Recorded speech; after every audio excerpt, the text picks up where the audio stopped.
Saan mami nyo? Wala dun eh.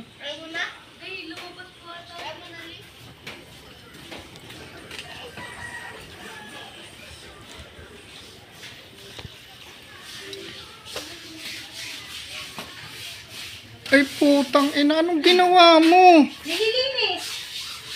Sabi ko pagpagan mo lang. Masisira yung kahoy niyan eh. Matutuyo yan, i-dryer natin. Naknan to, kwan dryer yan. Ano yan, labahan? Okay na yan. Awit sa'yo. Okay. Nilinis ko na eh. Hindi pa natuwa. Masisira yung kahoy niyan eh. Nakapagod kaya. Tay tayo dyan, magkano yan? Tapos ginanyan mo lang. Para nga malinis na din. Hindi ka ba masaya? Awit naman sa'yo. Hindi ka ba masaya? Nilinis ko. Paano sasaya dyan? Sisirain mo yung ano, yung banda. Okay lang yan. Basta Tang malinis. ina talaga. Ay, nako. Kailan pa matutuyo yan? I-dryer na. Isasampay ko. Sabi ko, pagpagan lang eh. Okay na yan. Di walang makakapaglaro mamaya niyan. Okay lang. Bakit? Malinis naman. Diba?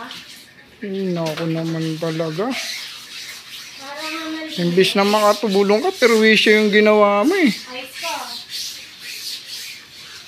Sino maglalaro mamaya niyan? Ano, isasarado muna to. Oo. Ang init kaya. Balik na nga ako eh. Tay sa'yo. So, diba? Bumalik na yung magandang blue. Dapat pala, di ko nalang pinalinis sa'yo eh. Tangi, para nga bumalik yung tingkad ng asul. So, bumalik nga yung tingkad nung asul, eh yung kahoy naman yan, rurupok. Eh, di pa tutuloy natin.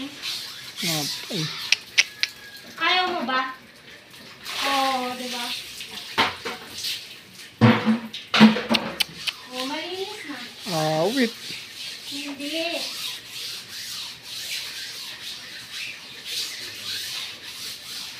Oo, di malinis na. Tulungan mo kaya ako. Panay kapalpakan na yung ginawa mo eh. Grabe. Sisirain mo lang yung bilyaran. Ang kapal ng mukha nito, tinulungan ka na nga eh. O, tignan mo. Ang ganda na, diba? Oo. Diba? Gusto ko na. Saan?